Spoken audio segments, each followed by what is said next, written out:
Hello viewers, வரப்போகின்ற ஜனவரி 25ஆம் தேதி ஒரு மிகப்பெரிய அதிசயமானது நடக்கப் போகிறது. இதன் காரணமாக 12 ராசிக்காரர்கள் இந்த குறிப்பிட்ட 3 ராசிக்காரர்கள் ரொம்பவே எச்சரிக்கையாக இருக்க வேண்டும். இதனால இந்த 3 ராசிக்காரர்களும் ரொம்பவே பயப்படணும் அப்படிங்கிற அவசியமே கிடையாதுங்க. காரணம் என்னன்னா, உங்களுடைய வாழ்க்கையில அடுத்து என்னவெல்லாம் நடக்க போகிறது, எந்தெந்த இடத்துல பிரச்சனைகள் வரப்போகுது அப்படிங்கிற விஷயத்த நம்ம முன்கூட்டியே தெரிஞ்சுக்க போறோம்.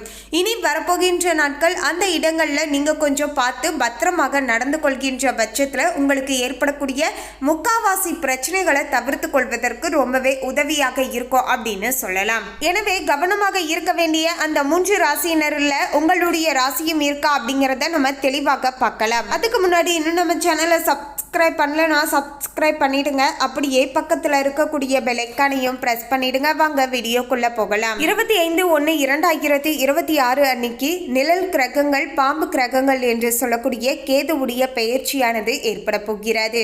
இதன் விளைவாக தான் 12 ராசிக்காரர்கள்ல இந்த குறிப்பிட்ட 3 ராசிக்காரர்கள் மட்டும் ரொம்ப ஜாக்கிரதையாக இருக்க வேண்டும் அப்படின்னு சொல்லப்படுகிறது. அந்த 3 ராசிக்காரர்கள் வேறு யாரும் கிடையாதுங்க, மிதுன ராசி, துலாம் ராசி மற்றும் மீன ராசி. இந்த 3 ராசிக்காரர்களும் தான் இனி வரப்போகின்ற நாட்கள் கூடுதல் கவனத்தோடு இருக்க வேண்டும். அதாவது வேத ஜோதிடத்தின் படி நிழல் கிரகமாக கருதப்படுகின்ற கேது, இந்த கேது மற்ற கிரகங்களைப் போல நேர்கதியில பயணிக்காமல் எப்போதுமே பின்னோக்கி வக்ர நிலையில தான் பாத்தீங்கன்னா செல்லக்கூடும். அதோடு இந்த கேதுவிற்கு என்று சொந்த ராசி எதுவும் கிடையாதுங்க. மேலும் இவர் ஒரு ராசியில 18 மாதங்கள் வரைக்கும் இருப்பாரு மற்றும் அவ்வப்போது தன்னுடைய நட்சத்திரத்தையும் மாற்றிக்கொள்ளக்கூடிய தன்மை கொண்டவர். கிரகங்களிலேயே கேது அப்படிங்கிறவர் நாணம், ஆன்மீகம், திடீர் திருப்பங்கள் மற்றும் பற்றின்மை ஆகியவற்றின் காரணியாக அமைஞ்சிருக்காரு. தற்போது கேது சிம்ம ராசியில பயணித்து வருகிறார். அதே வேளையில ஜனவரி 25ஆம் தேதி கேது பாத்தீங்கன்னா பூரம் நட்சத்திரத்தின் 2ஆம் பாதத்துல இருந்து முதல் பாதத்திற்கு செல்ல போகிறார். இந்த நட்சத்திரத்துல கிட்டத்தட்ட மார்ச் 29ஆம் தேதி வரைக்குமே பாத்தீங்கன்னா இருக்க போகிறார். எனவே கிட்டத்தட்ட ஒரு அடுத்த 60-65 நாட்களுக்கு பாத்தீங்கன்னா நமக்கு கேது பாத்தீங்கன்னா பூரம் நட்சத்திரத்துடைய 2ஆம் பாதத்துல இருந்து முதல் பாதத்துல நமக்கு பயணம் செய்ய போகிறார். ஜோதிடத்தின் படி பார்க்கும்போது பூரம் நட்சத்திரத்தின் அதிபதி சுக்கிரன். கேதுவின் இந்த நட்சத்திர பயிற்சியால சில ராசிக்காரர்களுக்கு ஆன்மீகத்துல நாட்டமானது அதிகரிக்கும். இருந்தாலுமே நிறைய சிரமங்களை சந்திக்க வேண்டியதாய் வரலாம். வேலையில பல பிரச்சனைகளையும், வியாபாரத்துல நஷ்டத்தையும், உறவுகள்ல கருத்து வேறுபாடுகளையும், பயணங்களால நிறைய சிக்கல்களையும் சந்திக்க வேண்டியதாய் வரலாம். ஸோ இது மாதிரியான விஷயங்கள்ல பொதுவாகவே இந்த 3 ராசியினருமே கவனமாக இருந்துக்கோங்க. மேலும் கேதுவுடைய நட்சத்திர பயிற்சியால எந்தெந்த ராசிக்காரர்கள் கவனமாக இருக்கணும், எந்தெந்த வகையில கவனமாக இருக்கணும் அப்படிங்கிற எல்லா விஷயத்தையுமே நம்ம தெளிவாக பார்க்கலாம். மிதுன ராசி நேயர்களே, மிதுன ராசி மற்றும் மிதுன லக்னத்துல பிறந்து இருக்கக்கூடியவர்களுக்கு இனி வரப்போகின்ற நாட்களானது கேதுவின் நட்சத்திர பயிற்சியால மிதுன ராசிக்காரர்களுக்கு பல சவால்கள் நிறைந்ததாகவே இருக்கும் அப்படின்னு சொல்லலாங்க. ஒவ்வொரு விஷயங்களிலுமே பார்த்தீங்கன்னா நீங்க ஏதாவது சின்னதா ஏதாவது விஷயங்கள் செஞ்சாலுமே அதுலயுமே உங்களுக்கு பல சவால்களும் தடைகளும் இருக்குங்க. அந்த தடைகளையும் சவால்களையும் தாண்டி தான் அந்த விஷயத்தையே உங்களால செய்து முடிக்க முடியும் அப்படிங்கிற மாதிரியான ஒரு நிலைமையில தான் நீங்க இருப்பீங்க அப்படின்னு சொல்லலாங்க. இதுல எத்தனை மகர ராசி நேயர்கள் என்னதான் பிரச்சனை வந்தாலுமே அதை நான் சமாளிப்பேன், இதுதான் நான் இந்த விஷயத்த எந்த இடத்துல பிரச்சனை நடந்திருக்கோ அதை நான் சரி செஞ்சிருவேன், என்னால முடியும் அப்படிங்கிற தன்னம்பிக்கையோடு யாரெல்லாம் இருக்கீங்களோ அவங்க எல்லோருக்குமே பார்த்தீங்கன்னா பெருசா பிரச்சனைகள் ஏதும் வராதுங்க. மேலும் வேலை தொடர்பான சிக்கல்களால் பார்த்தீங்கன்னா மன அழுத்தம் உண்டாகலாம் என்பதால கொஞ்சம் பார்த்து நடந்துக்கோங்க. அதிகமாக வேலையில பார்த்தீங்கன்னா ப்ரெஷரை நீங்கள் எடுத்துக்காதீங்க. திருமண வாழ்க்கையை பொறுத்த வரைக்கும் பார்த்தீங்கன்னா பதற்றமானது கொஞ்சம் ஜாஸ்தியாகவே இருக்கும் அப்படின்னு சொல்லலாங்க.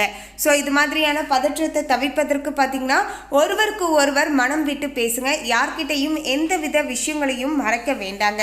இதன் மூலமாக இருவருக்கும் இடையே ஒரு நல்ல அண்டர்ஸ்டாண்டிங் ஆனது இருக்கக்கூடும் அப்படின்னு சொல்லலாங்க. வேலை தொடர்பான சிக்கல்கள் பார்த்தீங்கன்னா குடும்ப வாழ்க்கையில பார்த்தீங்கன்னா ஒரு சில பிரச்சனைகள் ஏற்படலாம். அதாவது வேலையில இருக்கக்கூடிய மன அழுத்தத்தை நீங்க குடும்பத்தில் இருக்கக்கூடிய உங்களுடைய பார்ட்னர் கிட்ட காட்டுவீங்க. இதன் மூலமாக குடும்பத்தில் உங்களுக்கும் அவங்களுக்கும் இடையே கருத்து வேறுபாடுகளும் பிரச்சனைகளும் வரலாம். ஸோ இது மாதிரியான விஷயங்கள் வரக்கூடாது அப்படின்னு நினைச்சீங்கன்னா சில இடங்கள்ல விட்டு கொடுத்து போங்க. சரி, நம்முடைய பார்ட்னர் தானே, அவங்களுக்கு ஒர்க் ப்ரெஷரா இருக்கு, அதனால இப்படி நடந்துக்கிட்டாங்க அப்படின்னு உங்களுடைய பார்ட்னர் புரிஞ்சுக்கணும். இல்லைன்னா நீங்களாவது பார்த்தீங்கன்னா இதுதான் விஷயம், இதனால தான் நான் பார்த்தீங்கன்னா டென்ஷன் ஆகிட்டு ஒன்ட்டை இப்படி பேசிட்டேன் அப்படிங்கிற மாதிரியாக நீங்கள் எடுத்து சொல்ல வேண்டியது மிக மிக அவசியங்க. இப்படி இருவருமே எந்தவித விஷயமாக இருந்தாலுமே இருந்தாலுமே எடுத்து சொல்லி அந்த விஷயத்தை பேசுவதன் மூலமாக அந்த விஷயங்களில் ஒரு தீர்வானது நமக்கு கிடைக்கும் அப்படின்னு சொல்லலாங்க. மேலும் மாணவர்களை பொறுத்த வரைக்கும் போட்டித் தேர்வுகளில் நல்ல மதிப்பெண்களை பெற கூடுதல் கடினமாக உழைக்க வேண்டியதாய் வரக்கூடும். எளிமையாக நீங்கள் ஒரு மார்க்கை நீங்கள் வச்சுருப்பீங்க மைண்டில், இந்த மார்க் நான் அச்சீவ் பண்ணும் அப்படின்னு நினைப்பீங்க. ஓகே, இதெல்லாம் ரொம்பவே சிம்பிள், இதெல்லாம் ஈஸி அப்படின்னு சொல்லிட்டு ஓவர் கான்ஃபிடென்ட்டோடு இருக்காதீங்க. ஓவர் கான்ஃபிடென்ட்டோடு சின்ன சின்ன இடங்களில் மிஸ்டேக் பண்ணுவீங்க. இது உங்களுக்கு மிகப்பெரிய அளவிலான மார்க்கை பார்த்திங்கன்னா குறைக்கக்கூடும் என்பதால் முடிஞ்ச அளவுக்கு எந்த இடத்துலையுமே பார்த்திங்கன்னா கான்ஃபிடென்ட்டாக இருங்க. ஆனால் ஓவர் கான்ஃபிடென்ட் பார்த்திங்கன்னா சில நேரங்களில் நமக்கு இது மாதிரியான சில மிஸ்டேக்ஸை ஏற்படுத்திடும். அப்படிங்கிற காரணத்தால் கொஞ்சம் பார்த்து நடந்துக்கோங்க. மற்றபடிக்கு பிரச்சனைகள் கிடையாது. பணிபுரிபவர்கள் தங்களுடைய அலுவலகத்தில் மிகவும் எச்சரிக்கையாக இருக்க வேண்டியது மிக மிக அவசியங்க. ஸோ இந்த விஷயங்கள் எல்லாத்துலேயுமே மிதுன ராசி நேயர்கள் கொஞ்சம் பார்த்து நடந்துக்கோங்க. மற்றபடிக்கு எந்த பிரச்சனைகளும் கிடையாது. துலாம் ராசி நேயர்களே, துலாம் ராசி நேயர்களுக்கு கேதுவின் நட்சத்திர பெயர்ச்சியால் துலாம் ராசி மற்றும் துலாம் லக்னத்தில் பிறந்து இருக்கக்கூடியவர்களுக்கு தனிப்பட்ட வாழ்க்கையிலையும் சரிங்க, தொழில் சார்ந்த வாழ்க்கையிலையும் சரிங்க, ஒருங்கிணைப்பை பராமரிப்பதில் சிரமங்களை சந்திக்க வேண்டியதாய் வரக்கூடுங்க. அதாவது வேலையிலையும் சரி குடும்பத்திலையும் சரிங்க, பிரச்சனைகள் வராமல் நீங்கள் சமாளிப்பதே கொஞ்சம் பார்த்தீங்கன்னா கடினமானதாகத்தான் இருக்கக்கூடுங்க. இருந்தாலுமே இரண்டே விஷயங்களை நீங்கள் ஃபாலோ பண்ணால் போதுங்க, எந்த இடத்துலையுமே பிரச்சனைகள் வராது. சில இடங்களில் பார்த்தீங்கன்னா விட்டு கொடுத்து அனுசரணையாக நடந்துக்கோங்க. அவங்களுடைய சுச்சுவேஷனில் இருந்து அவங்களையுமே கொஞ்சம் புரிஞ்சுக்க பாருங்க. இந்த இரண்டு விஷயங்களை பண்ணாவே போதுங்க, எந்தவித பிரச்சனைகளும் ஏற்படாது. அதே போல் உங்களுக்கு கொடுத்த வேலை எதுவோ அதை குறித்த நேரத்தில் சரியாக பார்த்தீங்கன்னா முடிச்சு வச்சிருங்க. இப்போது நீங்கள் உண்டு உங்களுடைய வேலை உண்டு அப்படின்னு இருந்துக்கோங்க. தொழில் செய்யக்கூடிய இடத்துல பார்த்தீங்கன்னா இவங்களை பற்றி அவங்கக்கிட்ட, அவங்கள பற்றி இவங்கக்கிட்ட பேசுறது, இந்த மாதிரியான விஷயங்களை பார்த்தீங்கன்னா முற்றிலுமாக தவிர்த்து கொள்ளுங்கள். அதே சமயம் உங்ககிட்ட வாலண்டியாக ஏதாவது ஒரு சில விஷயங்கள் மற்றவங்களை பற்றி சொன்னாலுமே காது கொடுத்து கேட்டுக்கோங்க. நீங்கள் அதுக்கு பார்த்தீங்கன்னா சில கருத்துக்களை தெரிவிக்க வேண்டாங்க. பிறகு பார்த்தீங்கன்னா நீங்கள் தெரிவித்த அந்த கருத்துக்கள் தான் பார்த்தீங்கன்னா அவங்க காதுக்கு போய் தேவையில்லாத சண்டை சச்சரவுகளை ஏற்படுத்தும். ஸோ முடிஞ்ச அளவுக்கு இது மாதிரியான விஷயங்களில் கூடுதல் கவனத்தோடு இருந்துக்கோங்க. ஸோ யாரை பற்றியும் யார்கிட்டையும் புறம் பேச வேண்டாம். அதே சமயம் நீங்கள் உண்டு உங்களுடைய வேலை உண்டுன்ட்டு இருங்க. உங்களுக்கு கொடுத்த வேலையை கரெக்டாக செஞ்சு முடிச்சிருங்க. அப்போது தான் மேலதிகாரிகள்கிட்ட இருந்து உங்களுக்கு வரக்கூடிய ப்ரெஷரையுமே கொஞ்சம் ஓரளவுக்கு தவிர்த்து கொள்ளலாம். காதல் வாழ்க்கையில் பதற்றமான சூழலானது இருக்குங்க. இப்போது உங்கள் இருவருக்கும் இடையே தேவையில்லாத பல பிரச்சனைகள் வரலாம் என்பதால் கொஞ்சம் பார்த்து விட்டு கொடுத்து நடந்துக்கோங்க. இதன் மூலமாக உங்களுடைய காதல் வாழ்க்கை பார்த்திங்கன்னா பிரேக்கப் ஆகாமல் இருக்கக்கூடுங்க. எதிர்பாராத அளவில் நிறைய செலவுகளை சந்திக்க வேண்டியதாய் வரக்கூடும். நீங்கள் கொஞ்சம் கூட எக்ஸ்பெக்டேஷனே பண்ணியிருக்க மாட்டீங்க. அப்படிப்பட்ட இடத்துல இருந்து ஒரு சில செலவுகள் வரக்கூடும் என்பதால் பணத்தை பார்த்து பத்திரமாக செலவு பண்ண வேண்டியது அவசியங்க. அத்தியாவசியமான செலவுகள் செஞ்சுட்டு அனாவசியமான செலவுகளை தவிர்த்துக்கோங்க. முடிஞ்ச அளவுக்கு பணத்தை சேமித்து வைங்க. அதுதான் எதிர்காலத்திற்கு நல்லதாக இருக்கக்கூடும். ஆரோக்கிய விஷயத்தில் கூடுதல் கவனம் செலுத்த வேண்டிய காலகட்டமாக அமைஞ்சிருக்குங்க. ஒவ்வொரு விஷயங்களிலுமே கூடுதலாக நீங்கள் கவனத்தோடு இருக்க வேண்டும். தம்பதிகளுக்கு இடையே பிரச்சனைகளானது அதிகரிக்கும். இதனால் மன அழுத்தமுமே அதிகரிக்கக்கூடிய வகையில் தான் சூழலானது அமைஞ்சிருக்கு அப்படின்னு சொல்லலாங்க.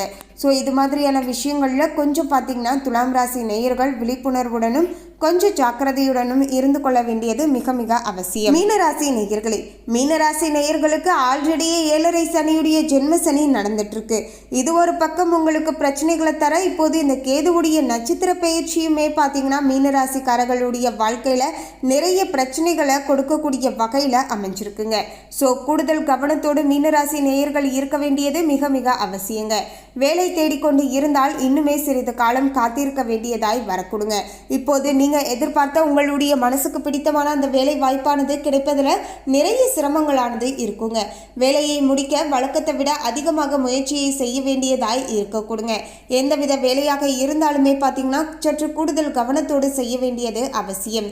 வேலை சின்னதோ பெருசோங்க, நீங்கள் கூடுதல் ஜாக்கிரதையோடு அந்த வேலைகளை செய்யும் போது தான் அதன் மூலமாக எந்தவித எக்ஸ்ட்ராவான பிரச்சனையும் வராமல் இருக்கும். அதன் மூலமாக பார்த்தீங்கன்னா உங்களுக்கு நீங்கள் மீண்டும் உட்காந்து அந்த வேலையை செய்கிறீங்க இல்லையா, அது மாதிரியான எக்ஸ்ட்ரா ஒர்க்கை பண்ணாமல் இருக்க முடியுங்க. ஸோ ஒவ்வொரு வேலைகளிலுமே கண்ணும் கருத்துமாக பார்த்து ஜாக்கிரதையாக பண்ண வேண்டியது அவசியம். பண விஷயங்களில் மிக மிக கவனமாக இருக்க வேண்டும். இல்லாவிட்டால் தேவையற்ற பிரச்சனைகளை சந்திக்க வேண்டியதாய் வரக்கூடும். பணத்தில் கவனத்தோடு இருந்துக்கோங்க. திரும்ப திரும்ப மீனராசி நேயர்களுக்கு சொல்லக்கூடிய ஒரே விஷயம், பண விஷயங்களில் ஜாக்கிரதையாக இருங்க. யாருக்காகவும் ஜாமீன் கையெழுத்து போடாதீங்க. யாரை நம்பியும் அதிகப்படியான பணத்தை வாங்கவும் கொடுக்கவும் வேண்டாங்க. இது இரண்டுமே உங்களுக்கு பிரச்சனைகளை இழுத்து விட்டுரும் என்பதை மனசில் வச்சுக்கோங்க. மேலும் பார்த்தீங்கன்னா குழந்தையுடைய ஆரோக்கியத்தில் கூடுதல் கவனத்தை செலுத்த வேண்டியது மிக மிக அவசியம். குழந்தையுடைய உடல் ஆரோக்கியத்தில் நீங்கள் அதீத அக்கறை காட்ட வேண்டியது அவசியம். அவங்களுடைய ஆரோக்கியத்திற்கு, அவங்களுடைய எதிர்காலத்திற்கு என்ன தேவை அப்படிங்கிறத பார்த்து செய்ய வேண்டியதும் மிக மிக அவசியம் அப்படின்னு சொல்லலாங்க. மேலும் உண்ணக்கூடிய உணவுகளில் வழக்கத்தை விட கூடுதல் கவனத்தோடு இருக்க வேண்டியது அவசியம். உங்களுடைய உடல் ஆரோக்கியத்திற்கு எது நல்லதோ அதற்கு தகுந்தாற் போல உணவுகளை எடுத்துக்கொள்வது தான் உங்களுக்கு நல்லதாக இருக்க கொடுங்க. ஸோ இது மாதிரியான விஷயங்களில் கூடுதல் கவனத்தோடு இருந்துக்கிட்டால் போதுங்க, மற்றபடிக்கு பிரச்சனைகள் வராது. எனவே தான் ஜனவரி 25ஆம் தேதியிலிருந்து மார்ச் 29ஆம் தேதி வரைக்கும் மிதுன ராசி, துலாம் ராசி, மீன ராசி கவனத்தோடு இருந்துக்கோங்க. மேலும் இந்த தகவலை பற்றிய உங்களுடைய கருத்தை கமெண்ட்ல பதிவு பண்ணுங்க. இந்த தகவல் உங்களுக்கு பிடிச்சிருந்தா லைக் பண்ணுங்க, ஷேர் பண்ணுங்க. இது போன்ற சுவாரஸ்யமான தகவலை தெரிந்து கொள்ள சேனலை சப்ஸ்கிரைப் பண்ணிடுங்க. தேங்க்யூ.